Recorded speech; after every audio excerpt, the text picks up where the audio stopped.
Kanye West, creative marketing genius or deranged controversy troll? With his new self-titled album Ye out in stores, I think it's time that we talk about Yeezus. I'm Allison Dorsey. This is Allie's Super Short Show. Today we're going to answer this question and so many more. If you're new to my channel, this is a bi-weekly show about current events and topics that are close to my heart. If you like this video and want to see more, make sure you subscribe, hit that bell for notifications. Let's get into it. Are you a fan? Do you love Kanye like Kanye loved Kanye? I freely admit that I've had Kanye on my playlist consistently since way back in 2004 when he released Jesus Walks for the College Dropout album. That song won at the Grammys Best Rap Song, and the whole album won at the Grammys and Groove Volt Music Fashion Awards Best Rap Album. The Rolling Stone, The Village, Spin, Pitchfork, all of these magazines and more have all sung the praises of this album. And why shouldn't they? When this album went on to reach triple platinum. No one is arguing the popularity of his music. It's right there in the sales. Between all 8 of his studio albums, he's gone platinum 14 times. And with this latest album, Ye, he's already hit gold. No, today we're here to discuss whether his public outbursts and Twitter rampages are genuine craziness or creative genius. I can't really speculate on his mental health. I'm not a doctor. I will say that if he were to announce something, I don't think I would be super shocked. Of course, that's not me making light of mental illness. I would never. On the one hand, if anyone you knew in your real life started acting the way he does, saying the things he says, you might say that that's not normal. But on the other hand, Kanye West is not a normal person. Yes, he's a human being just like the rest of us, but he lives this life of extreme wealth and excess, one that most of us can only dream of. Everywhere he goes, there are people fawning over him, cheering for him, paparazzi lights flashing in his face every time he walks down the street. How could anyone stay normal under those circumstances? Kanye has had a lot of trauma in his life, as we all do. He was born in Atlanta, raised in Chicago. His parents split when he was just 3 years old. His dad was a former Black Panther, so I think we can assume that Yeezy got a pretty thorough education on the plight of a black man in America. His mom taught English at Chicago State U until her retirement when she became his manager. Kanye recorded his very first song at the tender age of 13. Just 1 year later, in 1991, the brutalization of Rodney King was aired on television. This was his formative time in his life. I really feel that a few of the songs from the College trilogy, you can see the frustration he has towards the system of oppression.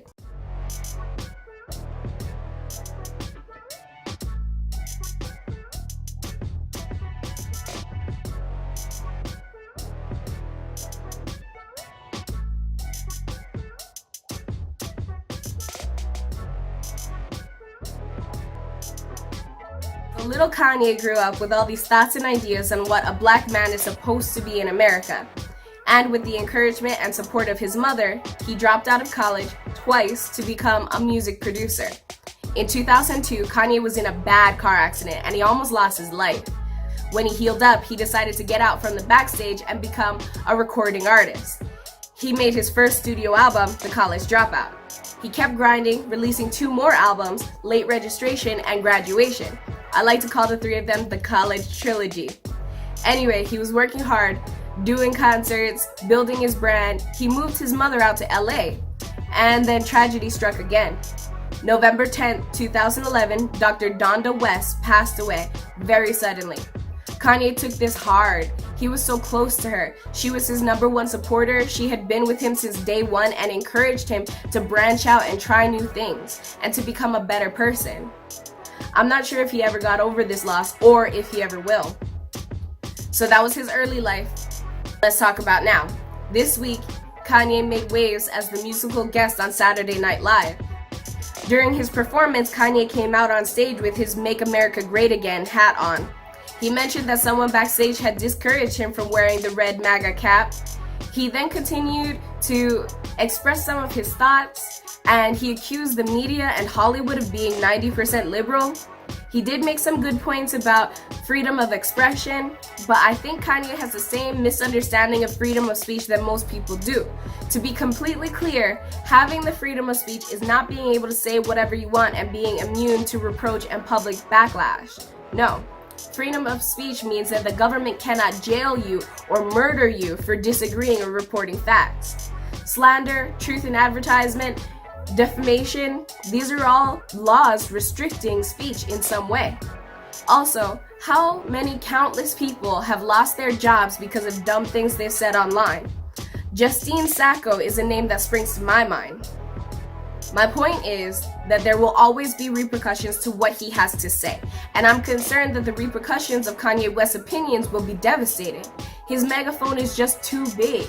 He has 28.5 million Twitter followers. More people than that own his albums. He gets featured on the news constantly. No, he won't lose his job like Justine, and he won't end up in prison, but he might revitalize white nationalists and extremists who really do believe that slavery was a choice. For the record, slavery was not a choice. Kanye first started wearing his MAGA hat back in August after a long Twitter rant that was particularly positive about President Donald Trump. This was very controversial, of course, but what hasn't been controversial in his career? Back in 2016, he stopped one of his concerts to poll the crowd whether they voted for Hillary Clinton or Donald Trump. He went on to say that he didn't even vote, but if he had, he would have voted for Trump. And then he immediately goes on to basically say that politically he disagrees with everything Trump says and does, but that he loves him anyway. I think it's got to be something to do with that dragon energy.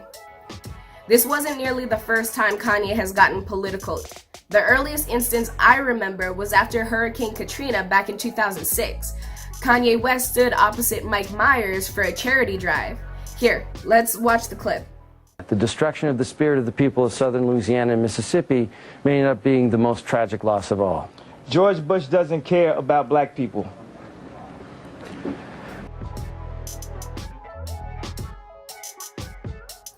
If we take a step back from what honestly seems like crazy behavior and look at the strategy of it all, well, every incident where Kanye does or says almost anything, in that moment, all eyes are on him.